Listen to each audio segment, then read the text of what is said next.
Hello everyone, नमस्कार, स्वागत, अभिनंदन आप सभी का आपके अपने YouTube channel RP number 1 study channel पर। दोस्तों, 1 बज चुके हैं, हमारी क्लास स्टार्ट हो चुकी है शिक्षण अभिरुचि की। जल्दी से मेरे साथ में जुड़ जाइए और क्लास का आनंद लीजिए मेरे प्यारे साथियों। नए विद्यार्थी चैनल को सब्सक्राइब कर लीजिएगा और साथ ही साथ टेलीग्राम और इंस्टाग्राम पर आपने फॉलो नहीं किया तो कर लीजिएगा, क्योंकि वहाँ पर जो भी इम्पोर्टेंट इन्फॉर्मेशन होती है वो आपको वहाँ पर पहुँचाई जाती है। तो चलिए स्टार्ट करते हैं बिना किसी देरी के। आज का हमारा फर्स्ट क्वेश्चन आपके सामने, आंसर आप फरमाइएगा। आंसर आपका यहाँ पर क्या होगा? चलिए, सभी को आंसर करना है मेरे प्यारे दोस्तों, सभी को आंसर करना है, ठीक है ना। सामाजिक समायोजन का कठिन काल कहा जाता है। बाल्यावस्था की बात के चरण को, पूर्व किशोरावस्था को लड़कियों एवं लड़कों दोनों के संदर्भ में, या फिर किशोरावस्था को, या फिर इनमें से कोई नहीं। करेक्ट आंसर यहाँ पर क्या होगा? आंसर फरमाइएगा। सभी को कमेंट करना है और एक बार से शेयर कर दीजिए क्लास को, ठीक है ना। शेयर कर दीजिए क्लास को ताकि सभी विद्यार्थी जुड़ सके। जितने के जितने विद्यार्थी 11 बजे वाली क्लास में आते हैं उतने के उतने ही सारी क्लासें लिया करो दोस्तों ना। चलिए, करेक्ट आंसर की बात करें, ऑप्शन नंबर बी, पूर्व किशोरावस्था। पूर्व किशोरावस्था को लड़कियों एवं लड़कों दोनों के संदर्भ में यहाँ पर है जो कि कहा गया है। उन्हें क्या कहते हैं? सामाजिक समायोजन का कठिन काल कहा जाता है। आया समझ में? चलिए नेक्स्ट क्वेश्चन की ओर चलते हैं। नेक्स्ट क्वेश्चन आपके सामने, नेक्स्ट क्वेश्चन का आंसर आप बताइएगा। एक नवनियुक्त शिक्षक को कक्षा अपेक्षित सफलता प्राप्त करने के लिए क्या उपाय करना चाहिए? करेक्ट आंसर यहाँ पर क्या होगा बताइएगा। कठोर अनुशासनात्मक कार्रवाई करनी चाहिए, या फिर छात्रों के पूर्व परिचयन तथा प्रत्याक्षाओं का आदान प्रदान करना चाहिए, या फिर अन्य जो अध्यापक हैं उन्हें उनके विषयों की जानकारी है जो कि प्राप्त करनी चाहिए, या फिर अपने ज्ञान का रोब ठांगना गांठना चाहिए। करेक्ट आंसर यहाँ पर क्या होगा बताइएगा। जो नवनियुक्त शिक्षक है वो सफलता प्राप्त करने के लिए क्या उपाय करना चाहिए? करेक्ट आंसर हो जाएगा ऑप्शन नंबर बी, छात्रों के पूर्व परिचय तथा प्रत्याक्षाओं का आदान प्रदान हिचकी करना चाहिए, ठीक है ना। बिल्कुल। चलिए नेक्स्ट क्वेश्चन की ओर चलते हैं। नेक्स्ट क्वेश्चन आपके सामने, आंसर फरमाइएगा। राष्ट्रीय शिक्षा नीति से क्या उद्देश्य है? संपूर्ण शिक्षा तंत्र को नया रूप देना, यह कार्य शिक्षा कर हर स्तर पर होगा, या फिर शिक्षा को रोजगार के संबंध करना, या फिर शिक्षा द्वारा सम्मान अवसर देना, या फिर शिक्षा को डिग्री से विच्छेदित करना। करेक्ट आंसर यहाँ पर क्या होगा? आंसर फरमाइएगा। देखिए, शिक्षा नीति, राष्ट्रीय शिक्षा नीति के क्या उद्देश्य हैं उसकी बात करें तो ऑप्शन नंबर जिन्होंने ए बताया बिल्कुल करेक्ट आंसर है। संपूर्ण शिक्षा तंत्र को नया रूप देना, ठीक है ना, नया रूप देना इसका उद्देश्य है राष्ट्रीय शिक्षा नीति का। और यह काम है जो कि शिक्षा का है जो कि हर स्तर पर होगा, ठीक है ना। यह काम है जो कि शिक्षा के हर स्तर पर होगा, ठीक है ना। ये के है। चलिए नेक्स्ट क्वेश्चन की ओर चलते हैं। नेक्स्ट क्वेश्चन आपके सामने, आंसर बताइएगा। आपको अध्यापक कार्य क्यों पसंद है? आपको अध्यापक जो अध्यापन का कार्य है वो क्यों पसंद है बताइएगा। बच्चे अध्यापक के सामने शैतानी नहीं करते। आपके माँ बाप ने आपको बताया कि यह सम्मानजनक व्यवसाय है, या फिर आपको इसमें रुचि है, या फिर इसमें व्यक्ति खूब पढ़ता रहता है। करेक्ट आंसर क्या होगा? मैं आपसे सवाल पूछता हूं मेरे प्यारे दोस्तों कि आप शिक्षक क्यों बनना चाहते हैं? शिक्षक का कार्य ही आपने क्यों चुना? आप बीएड करेंगे या फिर बीएसटीसी करेंगे? आप शिक्षक बनेंगे तो शिक्षक ही आपको क्यों बनना है, ये आप कमेंट कीजिएगा। एक बार पहले भी मैंने इसका कमेंट आपको पूछा था, काफ़ी विद्यार्थियों ने बहुत अच्छे अच्छे कमेंट किए थे, और अब की बार भी कीजिएगा। चलिए, इसका करेक्ट आंसर की बात करें, आपको इसमें रुचि है, इसका करेक्ट आंसर हो जाएगा। चलिए नेक्स्ट क्वेश्चन की ओर चलते हैं। नेक्स्ट क्वेश्चन आपके सामने, आंसर फरमाइएगा। एक शिक्षक के रूप में आप अतिरिक्त उत्तरदायित्व लेना किस लिए स्वीकार करेंगे? नए अनुभव के लिए, प्रधानाध्यापक को खुश करने के लिए, छात्रों में लोकप्रिय बनने के लिए, या फिर प्रशासन को सहयोग देने के लिए करेक्ट आंसर क्या होगा? अतिरिक्त उत्तरदायित्व लेना किस लिए पसंद करेंगे, मतलब कि अतिरिक्त जो जिम्मेदारियां हैं, अतिरिक्त जो उत्तरदायित्व है वो आप लेना पसंद करेंगे, क्यों? चलिए बताइएगा। करेक्ट आंसर की बात करें ऑप्शन नंबर डी, प्रशासन को सहयोग देने के लिए हम की जो अतिरिक्त जो उत्तरदायित्व है, हमारे कर्तव्य हैं, उन्हें हम स्वीकार करेंगे। ठीक है ना। चलिए नेक्स्ट क्वेश्चन की ओर चलते हैं। नेक्स्ट क्वेश्चन आपके सामने, आपकी राय में छोटे बच्चे को कितनी आयु में स्कूल भेजना चाहिए? बताइएगा। जब बच्चा बोलने लगे, जब बच्चे में पढ़ने की रुचि पैदा हो जाए, या फिर जब बच्चा 5 वर्ष से अधिक आयु का हो, या फिर 3 वर्ष की आयु के बाद? आपकी राय में बताइए। देखिए आजकल तो वैसे बात करें तो दोस्तों 5 वर्ष लगभग वेट करते हैं लोग, लेकिन अब 5 वर्ष का होता है बच्चा तभी स्कूल एजुकेशन से भेजते हैं। लेकिन बात करें दोस्तों तो सही आंसर आपका होगा ऑप्शन नंबर डी, 3 वर्ष के बाद में बच्चा है जो कि पढ़ने लायक हो जाता है, वो पढ़ने या फिर कुछ सीखने लायक हो जाता है। ठीक है ना। तो 3 वर्ष बाद है जो कि उसे पढ़ने के लिए स्कूल भेजा जा सकता है। ठीक है ना। चलिए नेक्स्ट क्वेश्चन की ओर चलते हैं। नेक्स्ट क्वेश्चन आपके सामने, आंसर बताइएगा। अध्यापक का वास्तविक लाभ तब होगा जब शिक्षक गृह कार्य की नियमित जांच करे और बताइएगा छात्रों को तदनुसार अंक दे, छात्रों को उनकी गलतियां का रिकॉर्ड रखे ताकि ज़रूरत पड़ने पर उनके माँ बाप के सामने जो कि रिकॉर्ड पेश किया जा सके, या फिर छात्रों को उनकी गलतियां बताता है, या फिर इनमें से कोई नहीं। करेक्ट आंसर बताइएगा। जब शिक्षक गृह कार्य की नियमित जांच करे और उन्हें क्या दोस्तों, उनकी गलतियों को है जो कि बताता रहे, वही शिक्षक है जो कि वही अध्यापक है जो कि वास्तविक लाभ जहाँ पर है जो कि उसे लाभ होता है। ठीक है ना। चलिए नेक्स्ट क्वेश्चन की ओर चलते हैं। अध्यापक का वास्तविक कार्य क्या है? छात्रों को पढ़ाने में लगना, या फिर छात्रों को पढ़ने के लिए प्रेरित करना, छात्रों की प्रतिभा का सर्वमुखी विकास करना, या फिर छात्रों की परीक्षा पास करने योग्य बनाना? करेक्ट आंसर क्या होगा?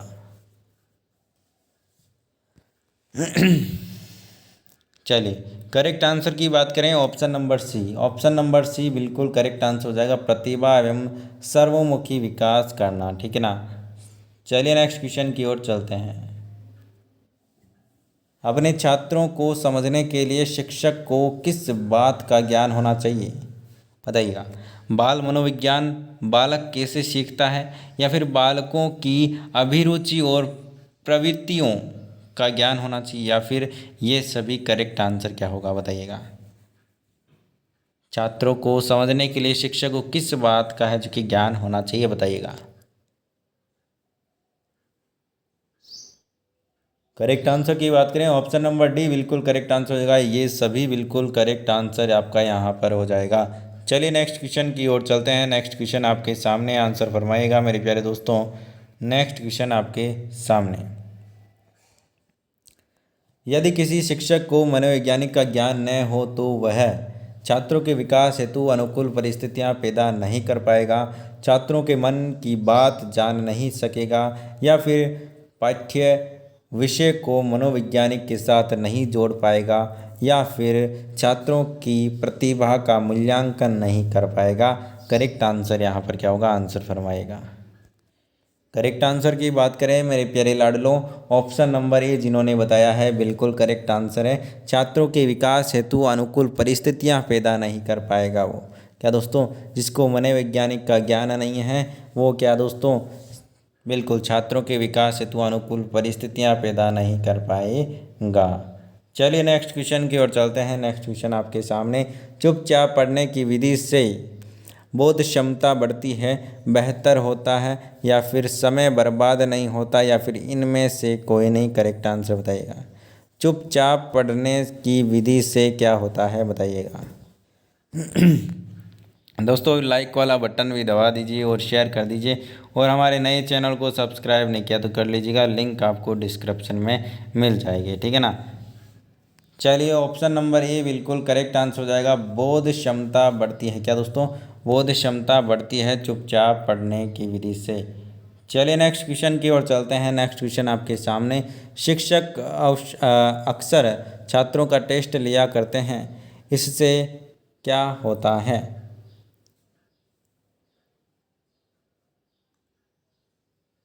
उन्हें छात्रों द्वारा की जा रही प्रगति का अनुमान होता रहता है, या फिर छात्र लगातार काम में लगे रहते हैं, या फिर आगे की पढ़ाई की योजना बनाने में मदद मिलती है, या फिर ये सभी। करेक्ट आंसर आपका क्या हो जाएगा बताइएगा। करेक्ट आंसर की बात करें, ऑप्शन नंबर आपका डी बिल्कुल करेक्ट आंसर हो जाएगा। ये सभी बिल्कुल करेक्ट आंसर आपका यहाँ पर हो जाएगा। चलिए नेक्स्ट क्वेश्चन की ओर चलते हैं। नेक्स्ट क्वेश्चन आपके सामने, आंसर फरमाइएगा। चलिए करेक्ट आंसर की बात करें, यहाँ पर बताइएगा प्रश्न क्या है आपका। प्रधानाध्यापक अपना कार्य बेहतर ढंग से कर सकता है या फिर सकेगा, स्कूल में आम राय के काम करेगा, या फिर वह अध्यापकों के सहयोग व उनकी सहमति से निर्णय करेगा, या फिर वह अनुशासन को सबसे अधिक महत्व देगा, या फिर वह हर समस्या का समाधान ढूंढने के लिए अध्यापकों की बैठक बुलाएगा। तो करेक्ट आंसर की बात करें, ऑप्शन नंबर बी बिल्कुल करेक्ट आंसर हो जाएगा। वह अध्यापकों के सहयोग से उनकी समिति से निर्णय करेगा, बिल्कुल करेक्ट आंसर हो जाएगा। चलिए नेक्स्ट क्वेश्चन की ओर चलते हैं। नेक्स्ट क्वेश्चन आपके सामने। निम्नलिखित में से कौन सी बुद्धि का लक्षण नहीं है? कौन सी बुद्धि का लक्षण नहीं है? यह जन्मजात होती है, यह मनुष्य को सीखने में सहायता करती है, यह अर्जित की जा सकती है, या फिर ज्ञान और बुद्धि अलग अलग होती है। तो आपको बता दें ज्ञान और बुद्धि बिल्कुल अलग अलग होती है। ज्ञान है जो कि लिया जा सकता है, दिया जा सकता है, लेकिन बुद्धि दी नहीं जा सकती, ली नहीं जा सकती। ठीक है ना। चलिए, ज्ञान बांटने से बढ़ता है, इसीलिए आपको बोलता हूँ ज़्यादा से ज़्यादा शेयर किया करो। ठीक है ना। जितना अच्छा आप दूसरों के बारे में सोचोगे उतना ही अपना अपना भला होने वाला है, इसलिए शेयर कर दिया करो अपने छोटे भाई बहनों को। चलिए, छोटे बच्चों में रटने की आदत डालने के बारे में आपकी क्या राय है? रटने की आदत गलत आदत है। रटने की बुद्धि तेज होती है, या फिर कुछ चीज़ें रटना ज़रूरी है, या फिर इनमें से कोई नहीं? बताइएगा करेक्ट आंसर यहाँ पर क्या होगा। तो यहाँ पर छोटे बच्चे में रटने की आदत है जो कि डालने के बारे में हम बात करें तो कुछ चीज़ें हैं जो कि रटना बहुत ही ज़रूरी है, बाकी हमें सारे का सारा रटना बहुत ज़रूरी नहीं है। कुछ ऐसी चीज़ें होती हैं जो कि रटना पड़ता है, हमें याद करना पड़ता है, समझना उसे समझा नहीं जा सकता। ठीक है ना। चलिए नेक्स्ट क्वेश्चन की ओर चलते हैं, आंसर बताइएगा। दंड का अपेक्षित प्रभाव सब तभी पड़ेगा जब वह अपराध करने वाले को शारीरिक पीड़ा पहुंचाएगा, या फिर वह ऐसे हो कि सभी छात्र उसे हमेशा याद रखें, या फिर उनके पीछे छात्र को सुधारने की भावना हो, या फिर दंडित छात्र अपने अध्यापक के लिए अपमानित महसूस करे। करेक्ट आंसर आपका यहाँ पर क्या होगा? करेक्ट आंसर की बात करें, ऑप्शन नंबर सी बिल्कुल करेक्ट आंसर हो जाएगा। बताइएगा दोस्तों। ठीक है ना। ऑप्शन नंबर सी जिन्होंने बताया है, उसके पीछे छात्र को सुधारने की भावना होनी चाहिए। ठीक है ना। दंड का अपेक्षित जो प्रभाव है तभी पड़ेगा जबकि उसे की सुधारने की भावना हो दोस्तों। ठीक है ना। चलिए नेक्स्ट क्वेश्चन की ओर चलते हैं। नेक्स्ट क्वेश्चन आपके सामने। कक्षा शिक्षण के दौरान जब बच्चे स्वयं प्रश्न पूछते हैं तो शिक्षक द्वारा पूछे गए प्रश्नों का उत्तर देते हैं, तो इससे क्या होता है? पढ़ाई अधिक रोचक हो जाती है, बच्चों का अधिक ज्ञानवर्धन होता है, या फिर पढ़ाई में बच्चों की सहभागिता बढ़ती है, या फिर ये सभी। करेक्ट आंसर यहाँ पर क्या हो जाएगा?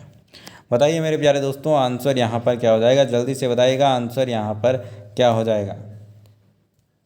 चलिए सभी कमेंट कीजिए मेरे प्यारे लाडलों, सभी कमेंट कीजिए, और यहाँ पर आपका करेक्ट आंसर हो जाएगा ऑप्शन नंबर डी, ये सभी बिल्कुल करेक्ट आंसर हो जाएगा।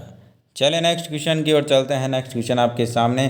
कक्षा शिक्षण के दौरान शिक्षक को क्या करना चाहिए? प्रश्नों को दोहराना नहीं चाहिए, ऐसे प्रश्न नहीं पूछना जिसके या फिर जिनके उत्तर का सुझाव प्रश्न में ही दिया गया हो, या फिर उत्तरों के दौरान दोहराना नहीं चाहिए, उत्तरों को दोहराना नहीं चाहिए, या फिर ए और बी दोनों। करेक्ट आंसर क्या होगा? कक्षा शिक्षण के दौरान शिक्षक को क्या नहीं करना चाहिए? करेक्ट आंसर हो जाएगा ऑप्शन नंबर डी, ए और बी दोनों। प्रश्नों को दोहराना नहीं चाहिए और प्रश्न नहीं पूछना, ऐसे प्रश्न नहीं पूछना चाहिए जिसके उत्तर का सुझाव है जो कि प्रश्न में ही दिया गया हो। आगे चलते हैं अगले क्वेश्चन की ओर। अगला क्वेश्चन आपका क्या है? कक्षा के बच्चों को स्वाधीन अध्ययन प्रोजेक्ट देने का एक उदाहरण है। खोज विधि का, प्रेरणा विधि का, या फिर स्वाध्याय विधि का, या फिर प्रोजेक्ट विधि का? करेक्ट आंसर क्या होगा? कक्षा के बच्चों को स्वाधीन अध्ययन प्रोजेक्ट देने का एक उदाहरण है, बताइएगा। करेक्ट आंसर की बात करें ऑप्शन नंबर ए, खोज विधि। क्या दोस्तों? खोज विधि बिल्कुल करेक्ट आंसर हो जाएगा। चलिए नेक्स्ट क्वेश्चन की ओर चलते हैं। नेक्स्ट क्वेश्चन आपके सामने आंसर फरमाएगा। छात्रों को गृह कार्य दिया जाए, वह पढ़ाए गए पाठ पर आधारित होना चाहिए, पहले पढ़े गए पाठ पर आधारित ज्ञान को बढ़ाने वाला होना चाहिए, या फिर पूर्व ज्ञान पर आधारित और दोहराने वाला होना चाहिए, या फिर ये सभी? करेक्ट आंसर क्या होगा? छात्रों को गृह कार्य दिया जाए तो वह बिल्कुल ऑप्शन नंबर ए बिल्कुल करेक्ट आंसर हो जाएगा। पढ़ाए गए पाठ पर आधारित होना चाहिए। क्या दोस्तों? पढ़ाए गए पाठ पर आधारित होने चाहिए। तो आज हमने यहाँ पर 20 क्वेश्चन किए हैं, उनमें से आपके कितने क्वेश्चन सही हुए? करेक्ट आंसर बताइएगा, कमेंट करके ज़रूर बताइएगा अपनी ईमानदारी से। और चैनल पर नए हैं तो चैनल को सब्सक्राइब कर लीजिएगा, वीडियो को लाइक और शेयर करना है, टेलीग्राम को ज्वाइन कर लीजिएगा। आप सभी का बहुत बहुत धन्यवाद। मिलते हैं नेक्स्ट क्लास में, तब तक के लिए बाय बाय। जय हिंद, जय भारत। धन्यवाद। इसी प्रकार से आप तैयारी करते रहिएगा दोस्तों। धन्यवाद। जय हिंद।